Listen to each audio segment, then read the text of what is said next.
everybody, and welcome to another fantastic episode of my show, Good Night with Scooter Pie, and someone else. Applause for you. This is not a neck brace, it just kind of looks like it, so I'm going to take it off for this intro and show you the rest of my neck. It goes all the way around. Applause! For today's incredibly exciting show, I would just like to tell you a little bit more about the guest that I had on, well not on, but I was with to interview for you. This guest is a friend of mine who I've known for a long time, and I've been very lucky to know him through his various exciting events in his life and stuff like that. We talk about the time that he actually ran away and joined the circus and got to, well, you'll hear all about it. I'll save that for the interview. We also talked about yoga, and I can't remember what else because I haven't edited it yet. I hope you enjoy it. No, I don't hope. I have a pretty good premonition that you will enjoy it very much. So without any more talking, please let me present my special interview with Nicholas Petrizzo. Woo! I'd like to welcome my guest for this episode. May I use your full name? I guess it's on the screen. Sure. Nicholas Petrizzo. Yay! Hi. It's a great hat you're wearing. Thanks. It's corduroy. Wow. It's from the Lost and Found bin at the nightclub I used to work at. I was going to tell you that I wore this dress and I did my hair like this because it reminded me of a number of years ago. I won't say the number, but when we were very young people and you would come over to my apartment and do my hair up and pick out my outfit, and then we go out for a night of underage drinking at the gay bar in Albany, New York. So this just kind of reminded me of that because I feel like you used to do like a big voluminous with a little, bang action like this. You remember that? A little bump it? Yeah. Should we tell everyone that I'm gay? Only if you feel comfortable with that. Well, no, but I'm not. But I used to do your hair and pick out your outfits. Yes. No, I am. Yeah. I'm a fiag. No, Yes. I used to do that, and I used to like the ponytail with the hair as your ponytail holder. When we go to Rome. Rome was the name of the gay bar in Albany. I'm not sure if it was a gay bar because it meant to be a gay bar, or the people who went there were gay. Well, either way, it's definitely the first place I ever kissed a girl. So we've had various separate and together adventures over the years, and I know you probably talked about this a lot, but at one point you ran off and joined the circus. What made you decide to do that? Desperation. Where did you hear? Did you see this on Craigslist or something, or did you seek it out? I did. So I was drinking my life away and drinking my salary of a dog walker away, and I couldn't afford my apartment in Brooklyn anymore. So I was trying to come up with some sort of scheme to stay in New York and then maybe go to a place where I could live to work, and I looked into this weird commune in Staten Island, and that didn't seem like a good idea. And then I was looking at Craigslist for that sort of maybe working at a nursing home and being a live-in aide or something. And then all of a sudden literally the clock struck 12, and the rest is history. It was do you want to run away with the circus? And I was what the fuck is this? And I clicked on it. And it was under adult services now. Yes. No, it was for the Big Apple Circus is the New York City institution for years. And so I never even been to a circus. I've been to a lot of fairs and carnivals, but never to a circus. And I think two people really if you don't know anything about it, you probably equate the two together for a very specific reason. But I didn't know the difference, you know what I mean? So I was like, okay, well, this might be a great like story for my book, you know. And so I went to the interview, and there's all these like young kids, and you know, they were going around in the circle saying, "Why do you want to join the circus?" And all these kids were like coming up with these like lame ass like false confidence sort of answers, like, "Cause I can work hard, and I'm gonna be. I know I can make it." You know, and I was like, "What the fuck is this? Why is everyone so?"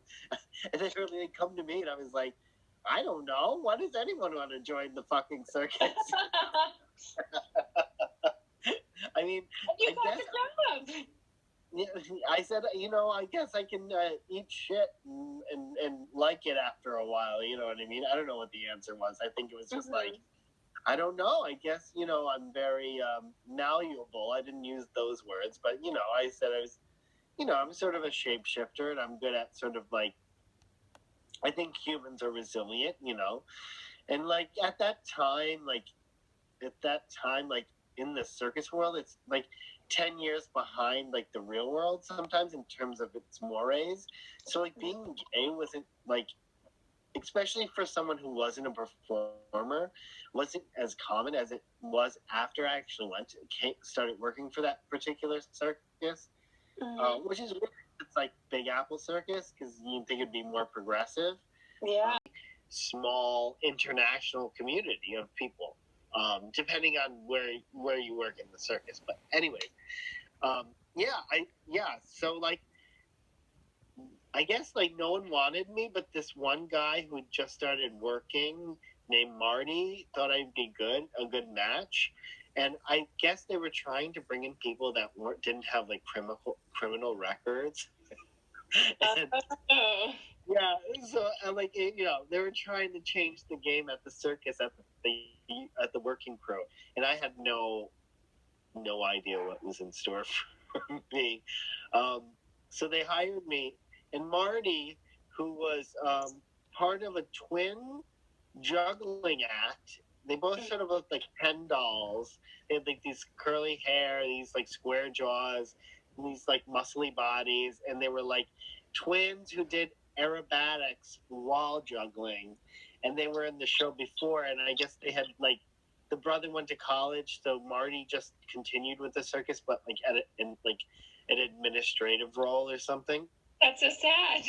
Yeah, so Marty picks me up in Beacon, New York, to take me to where the circus headquarters is.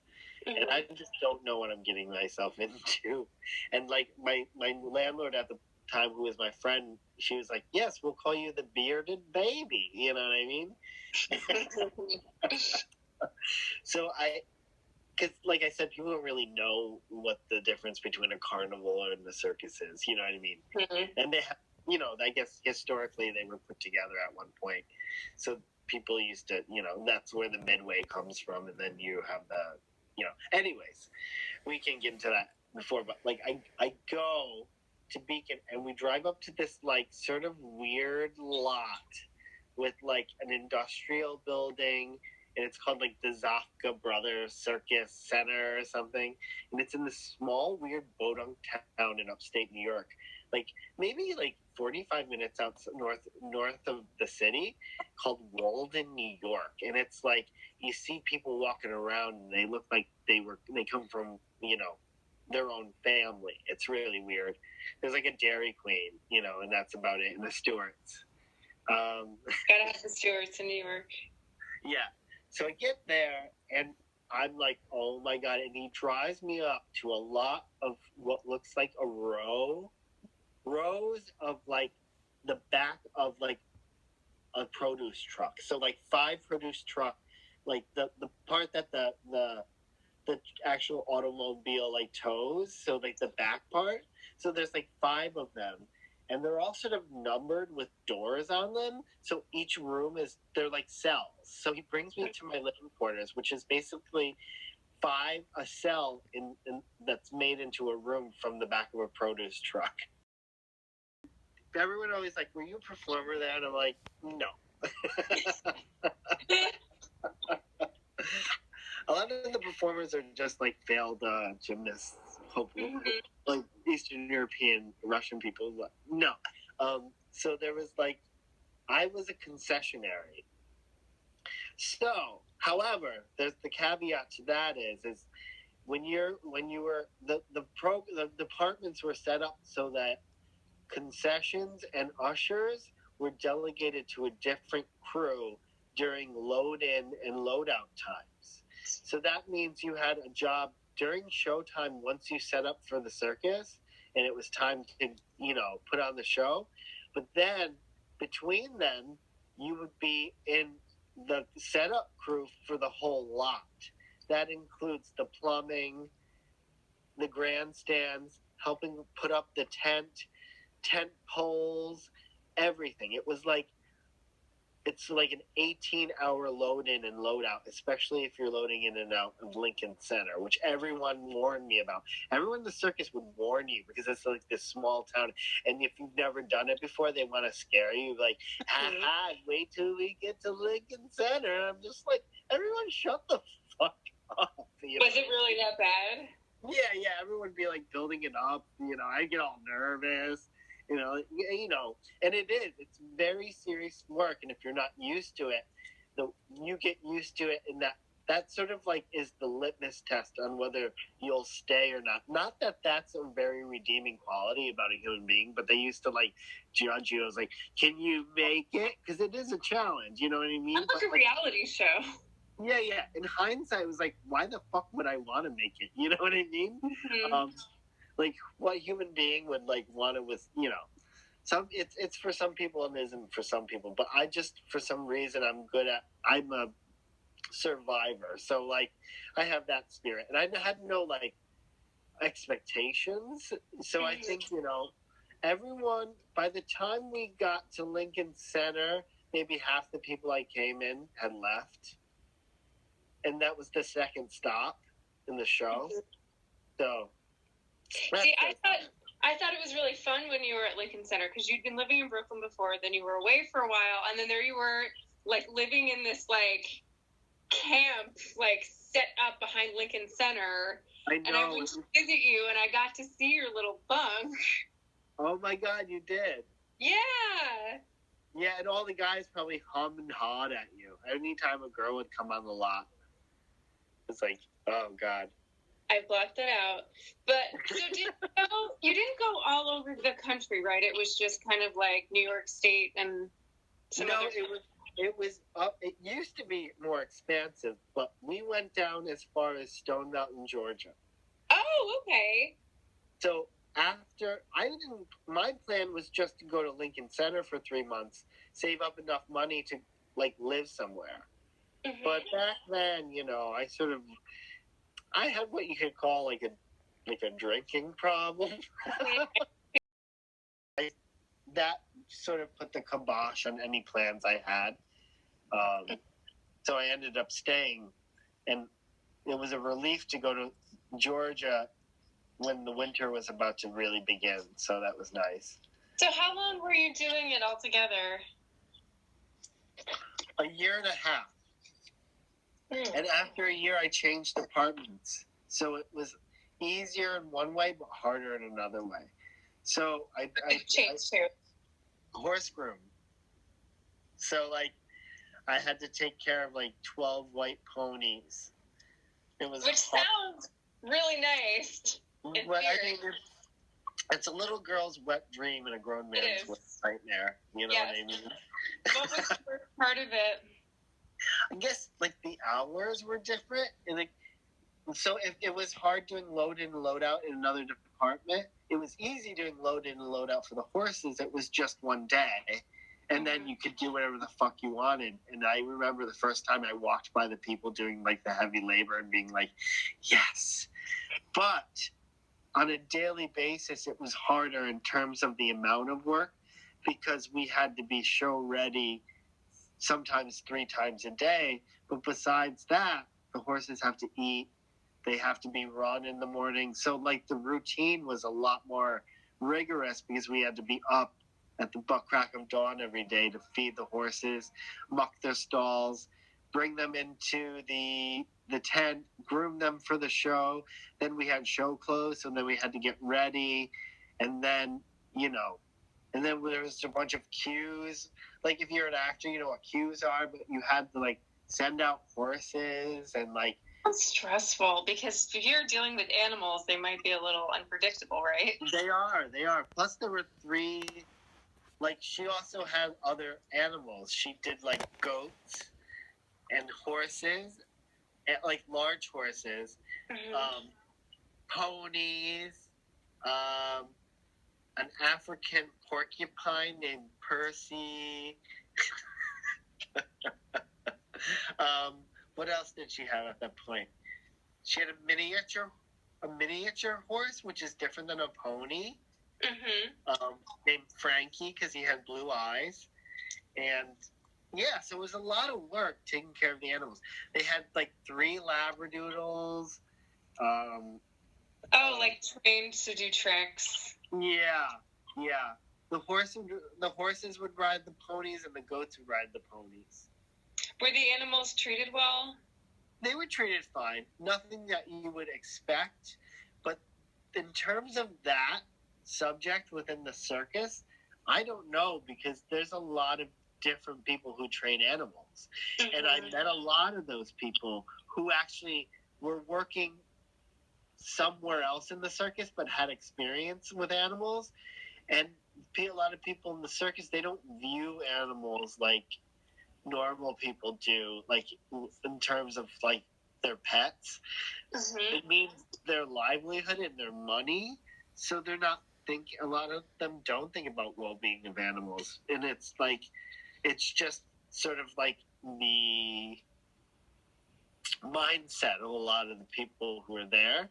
And also the difference between our show is that I think in the early 80s at some point they stopped doing exotic animals because they wanted to be more progressive, and I guess PETA had come in and protested, and they just sort of went with the times.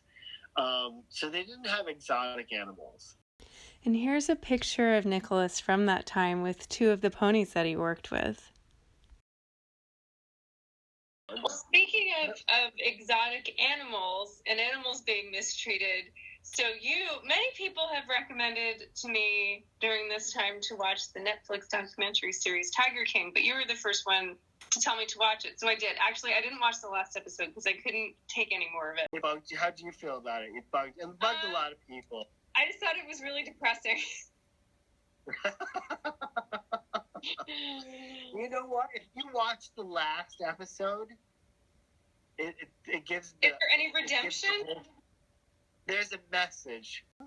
Oh, interesting. Yeah, and I think it's. I mean, I think a lot of people who love animals. I mean, I love animals. I think they internalize their own feelings as the animals' feelings because they have problems processing their own feelings.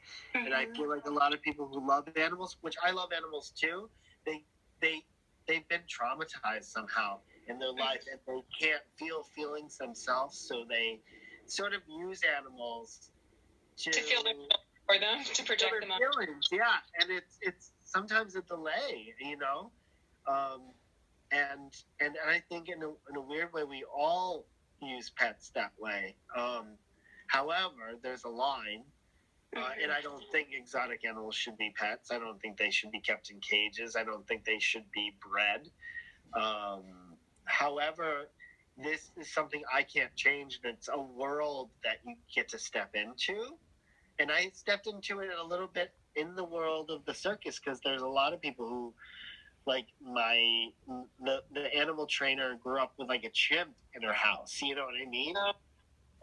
Yes.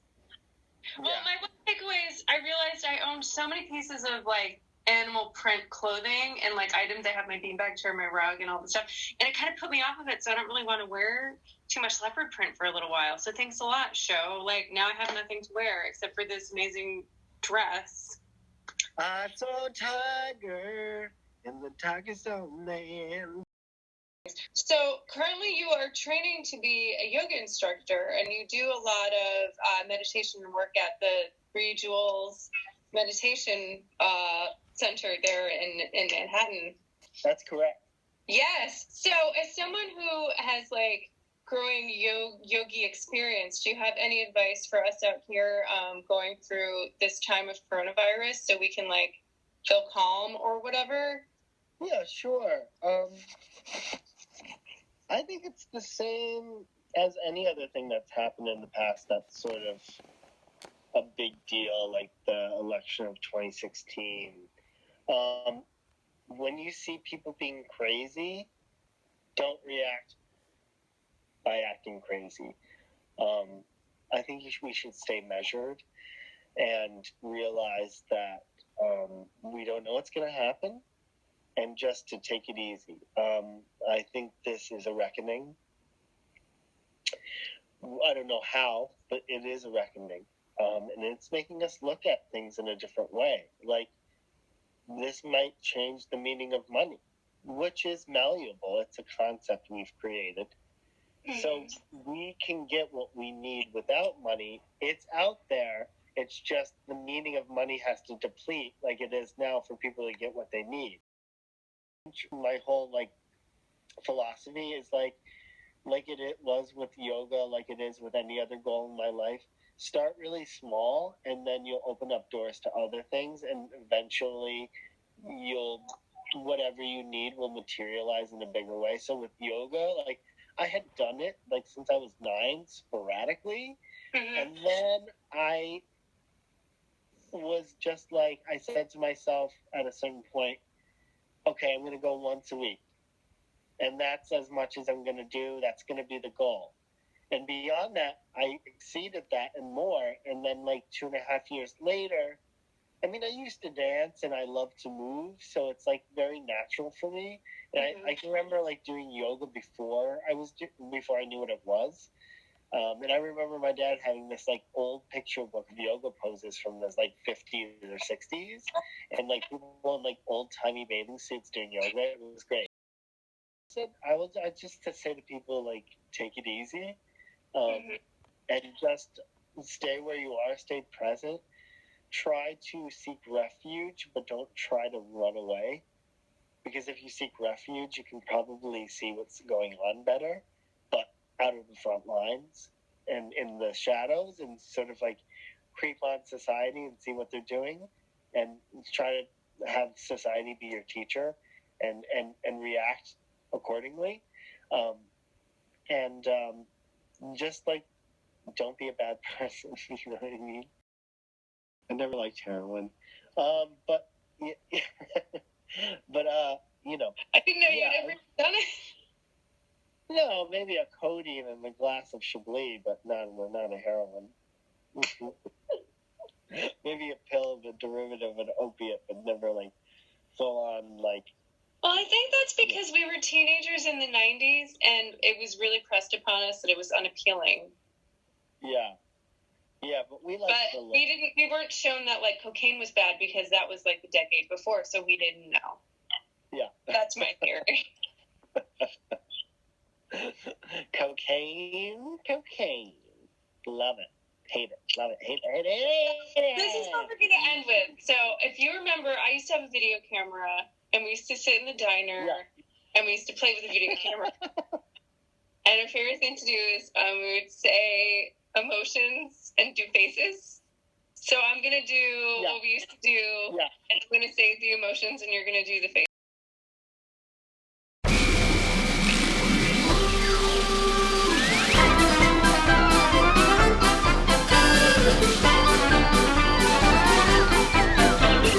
And our favorite, apathetic. Whatever. Nicholas, thank you so much for being on Good Night with Scooter Pie. And now, thank you, my love. To the audience. Do you have any final words? Bye-bye, French fry. Thank you for joining me for this exciting episode of Good Night with Scooter Pie. I hope you have a good night, and see you next time.